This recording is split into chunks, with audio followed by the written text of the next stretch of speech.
Hello everyone. तो कल हमारा जो वीडियो था वो इस पे था कि हमारा नेट का सिलेबस कैसा रहेगा, एग्ज़ाम पैटर्न क्या रहेगा और हम लोगों को किस तरह से प्रिपेयर करना है उसके लिए। ठीक है। और ये जो मैं नेक्स्ट वीडियो बना रहा हूँ इसके लिए हम लोग बात करेंगे आज CSIR में आए हुए प्रीवियस ईयर क्वेश्चंस के लिए। तो फर्स्ट जो मैंने चैप्टर लिया है, जो टॉपिक लिया है, मेरा जो पार्ट है वो है हमारा क्लासिकल मैकेनिक्स। और क्लासिकल मैकेनिक्स के मैं आज आपको क्वेश्चन बताऊंगा जून 2011 में जो आपके सेक्शन बी और सेक्शन सी में जो क्वेश्चन पूछे गए हैं वो आपको मैं बताऊंगा। ठीक है। 2011 में कितने जो क्वेश्चन आए थे उसके सोल्यूशन हम लोग करेंगे। ठीक है। तो ये हमारा फर्स्ट क्वेश्चन आपको बोर्ड पे दिख रहा है। ठीक है।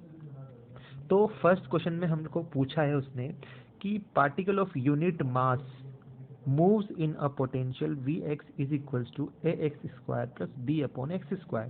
तो आपको टर्म ध्यान रखनी है यूनिट मास। ये पहली बात। तो जो आपको मिले कि कुछ यूनिक है उसको आप सर्कल कर लो। ठीक है। यूनिट मास आपको गिवन है। ठीक। अब आपको क्या गिवन है, potential V X is equals to A X square plus B upon X square, जहाँ पे ए और बी क्या है, पॉजिटिव कांस्टेंट है। हाँ, उसने आपसे क्या पूछा है कि angular frequency of small oscillation about minimum of the potential. तो आपसे उसने पूछा है एंगुलर फ्रीक्वेंसी यानी कि ओमेगा पूछा है आपसे। ठीक है। इस तरह की क्वेश्चन करने के लिए आपको क्या कहा है उसने, मिनिमा और मैक्सिमा की बात जब भी करें तो आप लोगों को पता है हम लोग जब मिनिमा मैक्सिमा निकालते हैं तो डिफ्रेंशिएट करते हैं। ठीक है। तो डिफ्रेंशिएट करने के लिए क्या करेंगे हम लोग, एक बार डिफ्रेंशिएट करेंगे, फिर कोई पॉइंट निकालेंगे, फिर दो बार डिफ्रेंशिएट करेंगे, फिर वो प्लस माइनस की वैल्यू जो देगा वो हमारा मिनिमा या मैक्सिमा होगा। ठीक है। जो भी कॉन्सेप्ट है मैं आपको बताऊंगा आगे। ठीक है।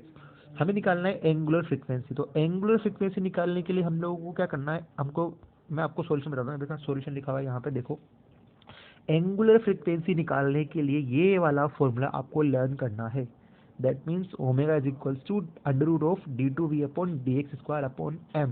मतलब कि दो बार डिफ्रेंशिएशन करना है आपको पोटेंशियल का और m से मास से डिवाइड करना है। ठीक है। ये आपको अच्छे से लर्न करना पड़ेगा। एग्जाम में कॉन्सेप्ट यहाँ से क्वेश्चन आते हैं बहुत बार। ठीक है।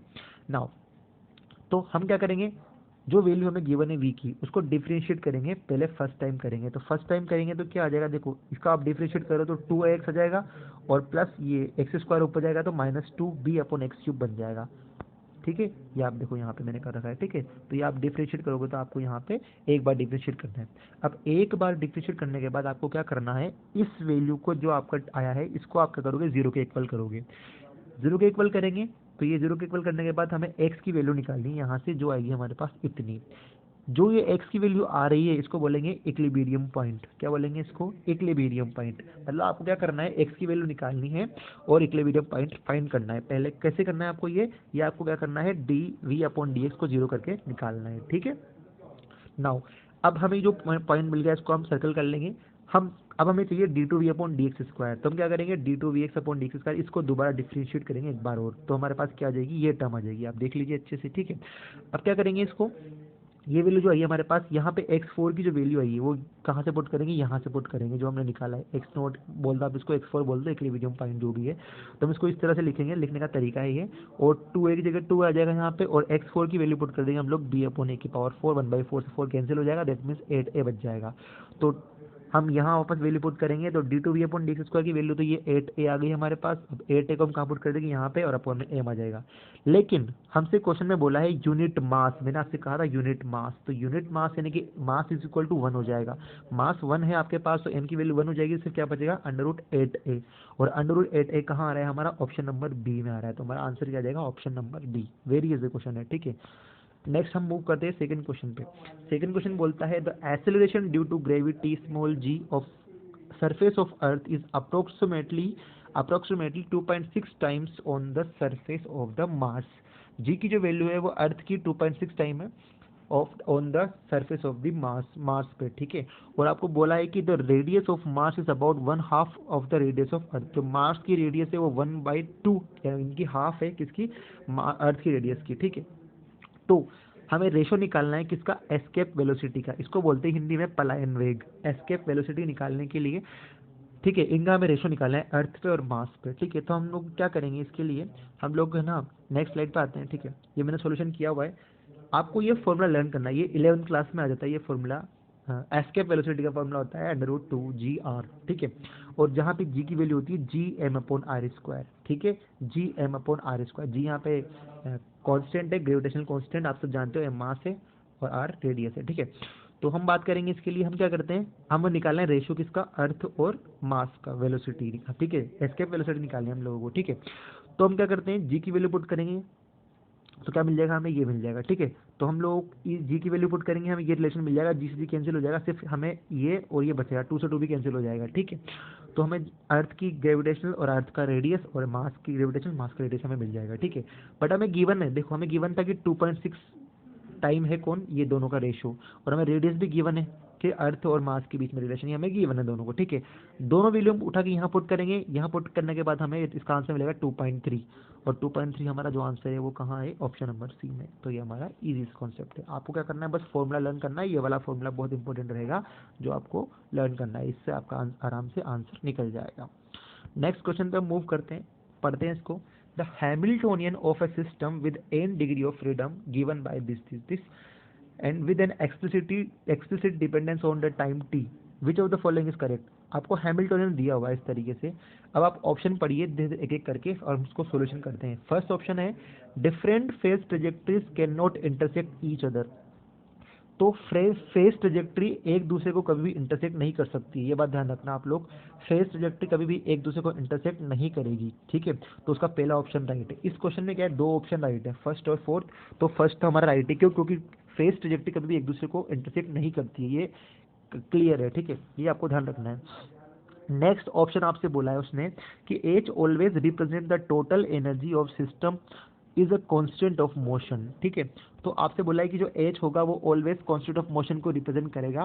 तो जरूरी नहीं है कि आपका ऑलवेज कांस्टेंट ऑफ मोशन हो, कांस्टेंट ऑफ मोशन निकालने के लिए आपको जो भी चीज़ दी हुई हो, माना कि एफ है आपका, तो उसको एच के साथ कम्प्यूटेशन लेके बराबर जीरो लेके आना पड़ता है। अगर ये जीरो रिलेशन सेटिस्फाई होता है, इसको हम बोलते हैं कांस्टेंट ऑफ मोशन। तो जरूरी नहीं है कि सभी कम्प्यूटेटिव विकेट आपको जीरो के इक्वल दे, इसलिए ये ऑप्शन तो हो नहीं सकता, ठीक है।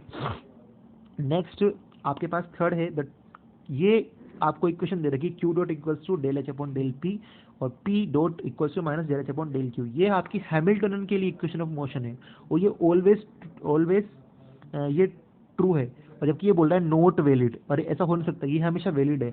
जब भी आप हैमिल्टन पढ़ोगे, आप ये आपने एमएससी में जरूर पढ़ा होगा, ये इक्वेशन हमेशा वैलिड होती है और ऑलवेज वैलिड रहेगी, इसलिए ये ऑप्शन भी गलत हो जाता है। उसने बोला नॉट वैलिड, हमें वैलिड निकालना है, ठीक है, तो ये भी रॉन्ग हो जाएगा। नेक्स्ट हमारा जो क्वेश्चन है, जो ऑप्शन है हमारा वो ये, any initial volume element in phase space remain unchange in magnitude under the time evolution. ये हमारा जो स्टेटमेंट है, ये ल्यूविले थ्योरम का हमारा सेकंड स्टेटमेंट है, ये ऑलवेज सत्य है, यानी कि आपका फोर्थ ऑप्शन भी क्लियर रहेगा, ठीक है। तो फर्स्ट और फोर्थ के 2 ऑप्शन सही रहेंगे। नेक्स्ट क्वेश्चन की तरफ मूव करते हैं हम लोग। The Lagrangian of a particle of charge E and mass M is applied electric field and magnetic field, दोनों अप्लाइड किए गए, इलेक्ट्रिक फील्ड और मैग्नेटिक फील्ड, और आपको लैग्रेंजियन दिया हुआ है, ठीक है, लैग्रेंजियन दिया हुआ है आपको। ये ए और फाई यहाँ पे क्या है, वेक्टर और स्केलर पोटेंशियल, ए यहाँ पे वेक्टर पोटेंशियल है, ए यहाँ पे स्केलर, फाई यहाँ पे स्केलर पोटेंशियल है, ये आप लोग एमएससी में आराम से पढ़ चुके हो, ठीक है। तो ये पूछ रहा है which of the following statement is correct, तो कौन सा करेक्ट है आपको बताना है, ठीक है। फर्स्ट देखो, the canonically conjugate momentum of particle is given by M V. Canonical conjugate momentum कभी भी एम वी से दिया नहीं जाता है। इसके लिए आपको ये कैनोनिकल निकालने के लिए आपको ये इस तरह से चेंज करना पड़ता है उसको, ठीक है, मतलब कि ये कोऑर्डिनेट हमें चेंज करने पड़ते हैं उसके लिए। तो फर्स्ट आपका ऑप्शन सही नहीं रहेगा, ठीक है। दूसरा हम बात करें ऑप्शन के लिए, the Hamilton of particle is given by this, तो क्या ये हैमिल्टन ऐसा आ रहा है हमारा, हम चेक करते हैं इसको। तो सेकंड ऑप्शन देखो आप लोग, इसके लिए हम क्या करेंगे, हम लोगों को ये हैमिल्टन का फॉर्मूला देखो, ये आपको याद होना चाहिए। हैमिल्टन का फॉर्मूला होता है क्यू के डॉट पी माइनस एल, ठीक है। क्या होता है, क्यू के डॉट पी माइनस एल, ये फॉर्मूला होता है आपका, ठीक है। क्यू के डॉट होता है जनरलाइज वेलोसिटी, यानी कि इसको हम वी बोल सकते हैं क्यू डॉट को, और पी की जगह पी आ जाएगा, पी यहाँ पे डॉट नहीं है, सिर्फ पी है, ठीक है। नेक्स्ट माइनस एल, एल हमारा लैग्रेंजियन होगा, जो ये रहा, ठीक है। ये आपको फॉर्मूला याद करना है हैमिल्टोनियन के लिए, क्यू के डॉट पी माइनस एल, ये हैमिल्टन का फॉर्मूला होता है, ठीक है। ये कुछ चीज़ें जो मैं बोल रहा हूँ मोस्ट इंपोर्टेंट है, उसको तो आप लर्न करना, ये हर जगह कॉन्सेप्ट काम आएगा आपके, ठीक है। उसके बाद v की वैल्यू देखो, यहाँ से हम लोग निकालेंगे, ये इक्वेशन ऑफ मोशन थी हैमिल्टोनियन की, मैं इसको थोड़ा रब कर दूँ, देखो ये आपकी जो इक्वेशन ऑफ मोशन थी, ये p के equal to del L upon del Q dot, ये आपका, ये इक्वेशन आपको याद रखनी है, मैंने बताया था आपको एमएससी में आपने पढ़ी होगी। तो आप डिफरेंशिएट करेंगे लैग्रेंजियन का क्यू डॉट के रेस्पेक्ट में, ठीक है, क्यू डॉट मतलब वेलोसिटी, तो आप इसको वेलोसिटी बोलेंगे, ठीक है। यहाँ पे v, क्योंकि यहाँ पे v है हमारे पास, तो हम इसको डिफरेंशिएट करेंगे, हमें ये चीज़ मिलेगी, ये मिलेगी, ठीक है। और ये किसके इक्वल होगी, इस पी के इक्वल, ठीक है। तो हम लोग यहाँ से v की वैल्यू निकालेंगे, हमारे पास ये आ जाएगी v की वैल्यू, ठीक है। अभी जो v की वैल्यू आई है हम कहाँ पुट करेंगे, इस जगह पुट करेंगे। तो v की वैल्यू हम लोग यहाँ पुट करेंगे, यहाँ पुट करके करेंगे तो हमें क्या मिलेगा, ये नया हैमिल्टोनियन मिल जाएगा। लेकिन क्या ये हमारे ऑप्शन से मैच कर रहा है, आप देखो ये हमारे ऑप्शन से मैच नहीं कर रहा है, तो ये हमारा ऑप्शन ये भी गलत हो जाएगा, ठीक है। इसके बाद हम लोग बात करें थर्ड ऑप्शन के लिए, एल रिमेन अनचेंज अंडर ए गैस ट्रांसफॉर्मेशन। तो गैस ट्रांसफॉर्मेशन के अंदर क्या एल कांस्टेंट रहता है, तो ये हमारे गैस ट्रांसफॉर्मेशन के फॉर्मूले होते हैं। हम लोग क्या करेंगे, लैग्रेंजियन के वैल्यू जहाँ भी ए है, ए की जगह ए प्राइम और फाइव की जगह फाइव प्राइम रख देंगे और सोल्व करेंगे तो हम लोग देखेंगे कि क्या वो लैग्रेंजियन कांस्टेंट है या नहीं है। तो हम देखो, आप लोग जब हमने सोल्व किया इसको, सोल्व करने के बाद हमें क्या मिल रहा है, हमें ये एक्स्ट्रा टर्म मिल रही है, मतलब कि ये पहले वाली टर्म तो मिली सही, लेकिन एक्स्ट्रा टर्म मिल गई, मतलब कि ये पहले के साथ कुछ एक्स्ट्रा हमें और मिल रहा है। इसको बोलेंगे टोटल टाइम डेरिवेटिव, क्योंकि ये टी पे डिपेंड कर रहा है, ठीक है। तो मतलब ये चेंज हुआ, और चेंज हुआ तो मतलब हमारा ये भी ऑप्शन गलत है, ठीक है। नेक्स्ट, अब हमारा जो फोर्थ ऑप्शन बचता है वो आपका ऑब्वियसली राइट होगा, ओके। तो हमारा जो फोर्थ ऑप्शन है वो क्या रहेगा, ये रहेगा, यूज अंडर ए गॉस ट्रांसफॉर्मेशन एल इस टोटल टाइम डेरिवेटिव। देखो ये आ गया ना टोटल टाइम डेरिवेटिव, जो हम लोग निकाल चुके हैं यहाँ पे इस जगह टोटल टाइम डेरिवेटिव वाली बात, ये देखो टोटल टाइम डेरिवेटिव ये आ रहा है हमारे पास, तो हमारा फोर्थ ऑप्शन करेक्ट होगा, ओके। नेक्स्ट क्वेश्चन में मूव करते हैं हम लोग, बहुत अच्छा क्वेश्चन है, देखो। Resistance is measured by passing a current through it and measure the resulting voltage drop if the voltmeter and ammeter have uncertainty 3% and 4% respectively and the uncertainty in value of resistance is। तो आपको क्या रखा है, current दे रखा है और voltage दे रखा है। वोल्टमीटर क्या नापता है, वोल्टेज को, एमीटर क्या नापता है, करंट को। आपको 3% और 4% उसकी अनसर्टेनिटी यानी कि उसकी एरर दे रखी है। ये क्वेश्चन कहलाते हैं एरर एनालिसिस के क्वेश्चन। तो इसको सोल्व करने के लिए देखो, इसके दो पार्ट पूछे गए हैं, एक ये बी पार्ट भी, दो पार्ट पूछे गए हैं, ठीक है। तो हम देखते हैं इस तरह के क्वेश्चन सोल्व करने के लिए आपको क्या करना है, ये वाला फॉर्मूला लर्न करना है। ये इसकी RMS वैल्यू देगा, रूट मीन स्क्वायर वैल्यू देगा।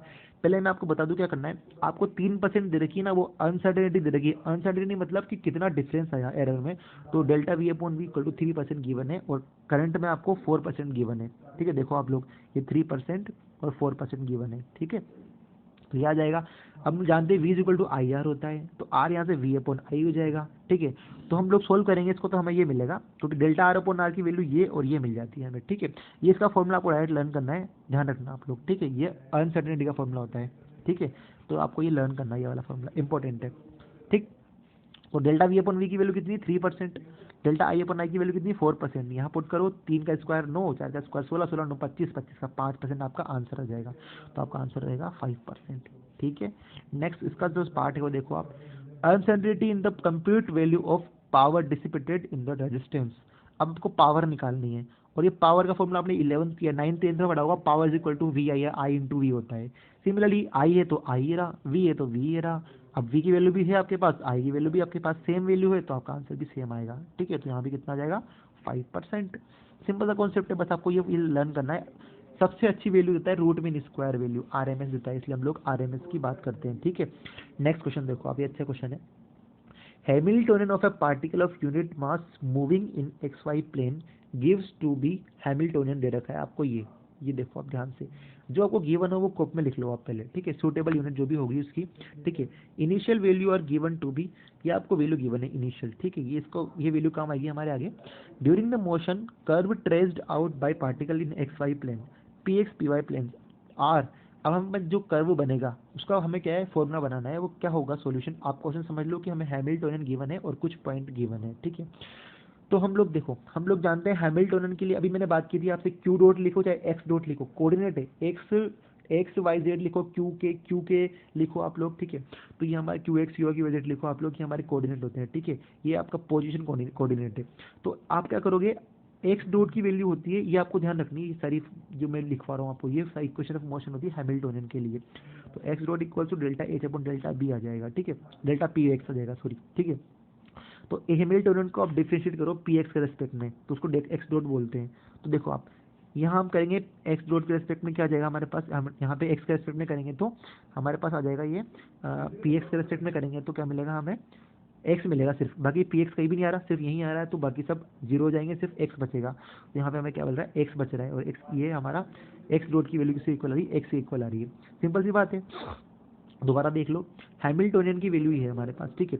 हमें क्या करना है, ये इक्वेशन ऑफ मोशन का फॉर्मूला था इसके लिए हैमिल्टोनियन के लिए delta H upon delta P x. तो पी एक्स के रेस्पेक्ट में हैमिल्टोनियन डिफरेंशिएट करना है। पी एक्स कहाँ आ रहा है, सिर्फ यहाँ आ रहा है, यहाँ आ रहा है, तो हम क्या करेंगे, इसको डिफरेंशिएट करेंगे, तो क्या हो जाएगा हमारे पास यहाँ पे एक्स बचेगा सिर्फ, तो ये हमारे पास एक्स आ गया। और हम जानते हैं एक्स डॉट की वैल्यू होती है D X by D T, क्योंकि ये होता है वेलोसिटी, है ना। तो velocity equal to D X upon D T लिखेंगे, लेकिन D X upon D T की वैल्यू किसके इक्वल है, एक्स के इक्वल है, तो ये भी किसके इक्वल आ जाएगा, एक्स के इक्वल आ जाएगा। अब एक्स एक्स को सेपरेट कर लो और टी को सेपरेट कर लो, तो 1/x का होता है इंटीग्रेशन log x, dt का होता है t प्लस एक कॉन्स्टेंट c आ जाएगा। यहाँ तो कोई परेशानी नहीं होगी। अब आपको एक कंडीशन दे रखी है, x equals to zero, x equal to 1 मतलब कि t की वैल्यू जीरो है रखने पर x हमें 1 मिलता है। इसका मतलब क्या है, समझो आप, इसका मतलब x के ब्रैकेट में जीरो है, मतलब x के जो फंक्शन है x जिसका भी है, मतलब t का फंक्शन है, तो t की वैल्यू जीरो रखने के बाद आपको x की वैल्यू 1 मिल रही है, और y की वैल्यू जीरो रखने पे x की वैल्यू y की वैल्यू 1 मिल रही है, t की वैल्यू जीरो रखने पे, ठीक है। तो हम लोग क्या करेंगे, t जीरो रखेंगे यहाँ पे, देखो इसका मतलब है t जीरो पे x 1 है, तो t जीरो कर दिया, तो x 1 log 1 की वैल्यू कितनी होती है, जीरो होती है, तो c हमें जीरो मिल गया, ठीक है। ऐसे ही हम क्या करेंगे, अब ये c की वैल्यू मिल गई तो वापस यहाँ पुट कर दो, यहाँ पुट करने के बाद हमें ये मिल गया, x उधर log x जाएगा तो e की पावर बन जाता है, e की पावर t, ये हमारा फर्स्ट आ गया, ठीक है। सिमिलरली अब क्या करेंगे, यहाँ हमें x के रेस्पेक्ट में किया था, अब यहाँ y के रेस्पेक्ट में करेंगे, y के रेस्पेक्ट में करेंगे तो क्या हो जाएगा, देखो आप y के रेस्पेक्ट में करेंगे तो पी वाई के रेस्पेक्ट में del H upon del P Y करेंगे, यानी कि हमें यहाँ पे -5 बचेगा हमारे पास, तो -5 यहाँ आ जाएगा। और हम जानते हैं कि वापस वही same concept D Y by D T होता है इसके इक्वल, तो उसको -5 मान लेंगे, वापस y को नीचे लेकर आएंगे, t उधर लेकर जाएंगे, सेम कॉन्सेप्ट इसकी तरह करेंगे, तो हमें ये मिल जाएगा। यहाँ पे मैं c ऑलरेडी ले चुका, तो c प्राइम ले लिया मैंने यहाँ पे, ठीक है। अब वही कंडीशन y t की वैल्यू जीरो रखने पे y 1 आता है, तो c यहाँ पे जीरो हो जाएगा। सिंपल कैलकुलेशन आप कर सकते हो एक बार करोगे तो log y की वैल्यू ये आ जाएगी, e y की वैल्यू ये आ जाएगी। अब देखो ये e की पावर t के इक्वल, ये e की माइनस t के इक्वल, दोनों को सोल्व करेंगे हमें ये मिल जाएगा। और ये होता है हाइपरबोला का इक्वेशन, किसका होता है, हाइपरबोला का इक्वेशन, ठीक। अब हमारा ऑप्शन देखो, दो चीज पूछी उसने हमसे, ठीक है ना, एक इसके लिए पूछिए, एक इसके लिए पूछिए, एक्स वाई के लिए पूछिए, पी एक्स के लिए पूछिए। एक्स वाई के लिए हमने बात करी तो क्या है हमारे हाइपरबोला, ठीक है। लेकिन हम देखते हैं दूसरा क्या आता है, क्योंकि हमारा ऑप्शन हाइपरबोला कहाँ आ रहा है, यहाँ भी आ रहा है और यहाँ भी आ रहा है, तो इन दोनों में से एक आंसर आपका राइट है। सर यहाँ भी आ रहा है, तो तीनों में से एक आंसर आपका क्वेश्चन राइट हो सकता है, ठीक है। तो हम देखते हैं दूसरा क्वेश्चन करके। तो दूसरी इक्वेशन सोल्व करने के लिए हम क्या करेंगे, अब हम ये इक्वेशन ऑफ मोशन का यूज करेंगे। पहले वाली कौन सी थी, पहले वाली हमारे पास थी ये वाली X dot equals to del H upon del P X. अब दूसरी वाली कौन सी है, P X dot minus del H upon del X. ये आपको दोनों याद रखनी है अच्छे से, ठीक है। तो आप एक्स के रेस्पेक्ट में करोगे तो पी डॉट एक्स डॉट आ जाएगा, ठीक है। एक्स के रेस्पेक्ट में करो आप हैमिल्टोनियन का, तो एक्स के रेस्पेक्ट में करेंगे तो क्या बन जाएगा आपके पास, पी एक्स बचेगा, यहाँ से यहाँ तो पी एक्स बचेगा, है ना, यहाँ तो, और यहाँ पे एक्स यहाँ पे भी है, यहाँ पे क्या हो जाएगा, 2 आ गया जाएगा, 2 से 2 कैंसिल हो जाएगा, -1 बच जाएगा यहाँ पे, ठीक है। तो आप देखो हमारे पास क्या मिलेगा, ये हमें मिल जाएगा, ठीक है। इसको हम नीचे लेकर आएंगे, ये टी ऊपर जाएगा, टी यहाँ आ जाएगा। फिर ये हम लोग सोल्व करेंगे, क्योंकि माइनस हम पी एक्स के रेस्पेक्ट में कर रहे हैं इंटीग्रेशन, तो माइनस पी का कॉन्स्टेंट क्या है, जो मतलब कोफिशिएंट है वो -1 है, वो आगे आ जाएगा, इसलिए माइनस ऊपर आ गया और log x बन गया। ये सिंपल सी बात है। अब हमें गिवन है t इक्वल टू 0 पे p की वैल्यू 1/2 होगी और -1/2 होगी पी वाई की वैल्यू, तो हमने पुट कर दी यहाँ पे वैल्यू, ठीक है। वैल्यू पुट करने के बाद हमें क्या मिला, सी की वैल्यू ये मिल गई, ठीक है। अब सी की वैल्यू हम क्या पुट कर देंगे, इस जगह पुट कर देंगे, तो हमारी इक्वेशन ये वाली आ जाएगी, सिंपल सी बात है, ठीक है। सिमिलरली वही कॉन्सेप्ट हमें पी वाई के साथ करना है, तो हम ये सोल्व करने के बाद हमें ये मिल जाएगा, यानी कि ये टी की वैल्यू हो जाएगी। दोनों टी की इक्वल है, दोनों की टी वैल्यू है, अब दोनों को सोल्व करो आपस में, सोल्व करने के बाद हमें ये मिलेगा इक्वेशन, ठीक है। तो हमारे वापस से ये इक्वेशन आ जाएगी, ये वापस किसका इक्वेशन है, हाइपरबोला का। तो हमारा आंसर क्या होगा, बोथ आर हाइपरबोला, ठीक है। सिंपल सा है, एक बार प्रैक्टिस करोगे समझ में आ जाएगा। नेक्स्ट क्वेश्चन आप देखो, in the absence of applied torque a rigid body with 3 distinct principle of moment of inertia I1 I2 I3 is rotating freely about a fixed point inside the body, ठीक है। Euler equation for the component of its angular velocity ये आपको given है, omega prime, omega 2 prime, omega 3 prime, ये सारी आपको equation given है। तो इक्विलिब्रियम पॉइंट की बात वो आपसे कर रहा है, तो इक्विलिब्रियम पॉइंट के लिए क्या करना, इक्विलिब्रियम पोजीशन बोलेगा ना, तो इक्विलिब्रियम में हमेशा ये और ये तीनों जीरो हो जाएगा, और W omega 1 omega 2 omega 2 omega 3 omega 3 omega 4 भी जीरो के इक्वल हो जाएगा, ठीक है। जब इसको जीरो करके पुट करते हैं वहाँ पे, तो हमें ये सॉल्यूशन मिलता है। अगर आप चाहो तो आप सोल्व करके देख लेना, नहीं तो फिर आप इसका डायरेक्ट फॉर्मूला याद रखो, सॉल्यूशन याद रखो 100010001, ये इसका सॉल्यूशन होता है, ठीक है। ये आप यहाँ पे सॉल्यूशन रख देना, ठीक है। ये आप लर्न करो लर्न डायरेक्टली, ठीक है। नेक्स्ट, ऐसे ज़्यादा हमें करना क्या है, सारे क्वेश्चन अटेम्प्ट नहीं करने एग्जाम में, हमें सिर्फ उतने करने हैं जो हमारे क्वालिफाई करा दे एग्जाम को। तो मैं सारे क्वेश्चन करवा रहा हूँ, आप सारे नहीं करोगे, एक दो क्वेश्चन छोड़ दोगे तब भी कोई फर्क नहीं है, लेकिन कोशिश करना कॉन्सेप्ट आप पकड़ लो, ठीक है। हम 5th क्वेश्चन की तरफ मूव करते हैं।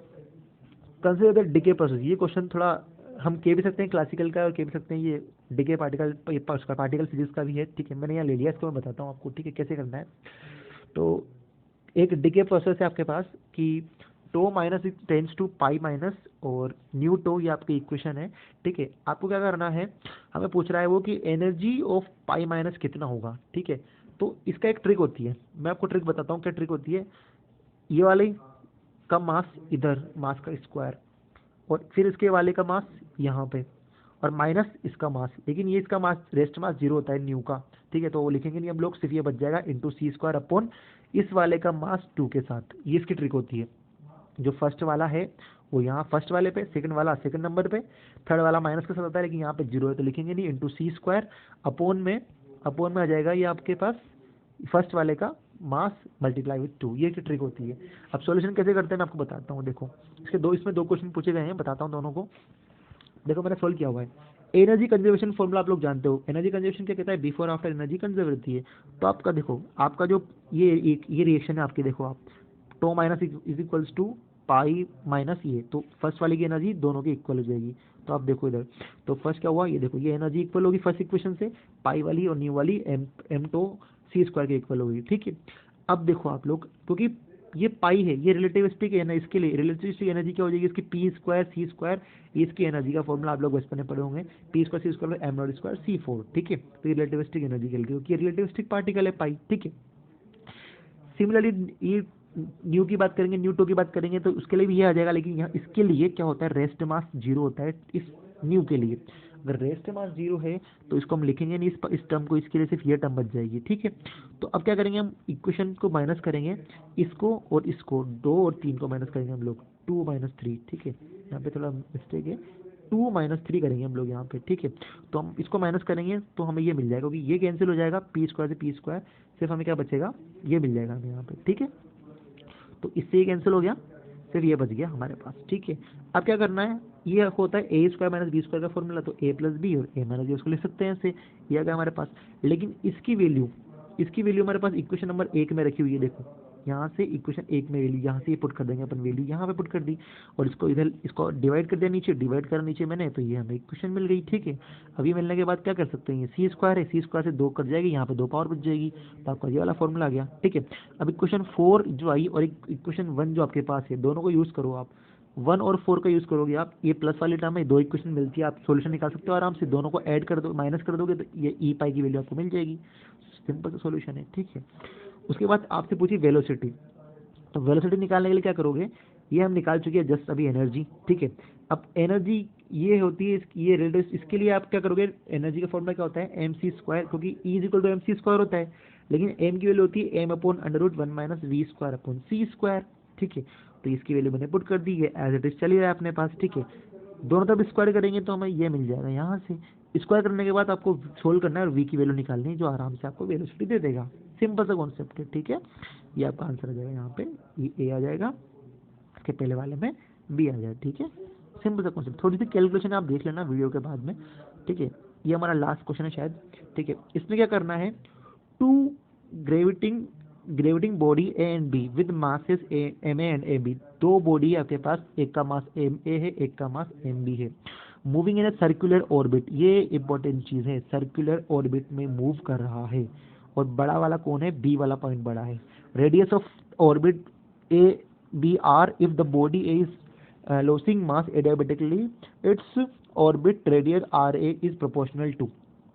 तो आपसे पूछा है उसने कि सर्कुलर मूव कर रहे हैं, तो जब भी सर्कुलर मूव करते हैं तो आपको पता है सेंट्रीपिटल फोर्स लगता है, जब भी 2 मास बॉडी सर्कुलरली मूव करती है तो सेंट्रीपिटल फोर्स लगता है, अभी केंद्रीय बल लगता है, ठीक है।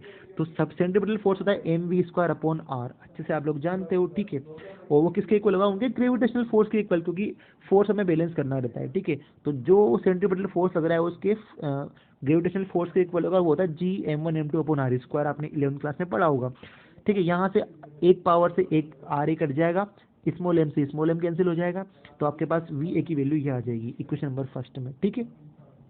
अब क्या करना है आपको, आगे देखो, हम लोग जानते हैं एंगुलर मोमेंटम हमेशा कंजर्व रहता है, ठीक है। तो एम वी आर होता है एंगुलर मोमेंटम, अगर मैं इसका स्क्वायर कर लूंगा वो भी कांस्टेंट रहेगा, ठीक है।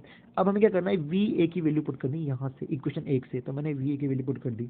अब ये कांस्टेंट है, ये सारी टर्म कांस्टेंट है, एक आर ए से एक पावर कैंसिल हो जाएगी, तो आर ए यहाँ बचेगा, एम कहाँ जाएगा नीचे, तो ये क्या आ गया, इसके आर ए इनवर्सली स्क्वायर के प्रोपोर्शनल आ गया, ठीक है। तो हमारा कौन सा कहाँ होगा, आंसर बी होगा आपके पास, ठीक है। तो ये हमारे आज के क्वेश्चन खत्म होते हैं। 2011 जून का सॉल्यूशन था क्लासिकल मैकेनिक्स के, मैंने सारे क्वेश्चन आपको करवा दिए हैं। कोई प्रॉब्लम आ जाए तो आप मुझे कमेंट बॉक्स में बोल सकते हैं, ठीक है। और अगर अच्छा लगे तो सब्सक्राइब कर लीजिए और दोस्तों को बताइए। और उसके अलावा अब नेक्स्ट पार्ट में हम लोग करेंगे क्लासिकल मैकेनिक्स के दिसंबर के 2011 के questions. Thank you very much.